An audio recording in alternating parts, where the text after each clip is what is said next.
দেশে যত সমস্যা পুঞ্জীভূত হয়েছে তার একমাত্র সমাধান নির্বাচিত সরকারের পক্ষে সম্ভব বলে মন্তব্য করেছেন বিএনপির স্থায়ী কমিটির সদস্য আমির খসরু মাহমুদ চৌধুরী। সকালে চট্টগ্রামের একটি ৫ তারকা হোটেলে স্বাস্থ্য বিষয়ক সেমিনারে বক্তব্যের পর কথা বলেন তিনি। আরও বলেন, ভোটের দিনে গণভোটে কোনো আপত্তি নেই তাদের।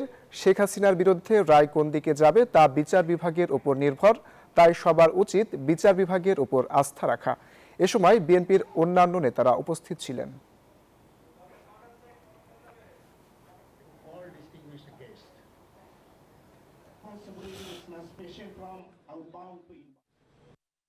বাংলাদেশে একটা গণতান্ত্রিক অর্ডার ফিরিয়ে আনবো।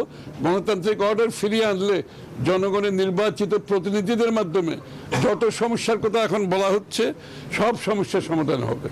ওই সাংবিধানিক বলেন, অর্থনৈতিক বলেন, সব সমাধান আছে শুধুমাত্র নির্বাচিত প্রতিনিধিদের মাধ্যমে, নির্বাচিত সরকারের মাধ্যমে।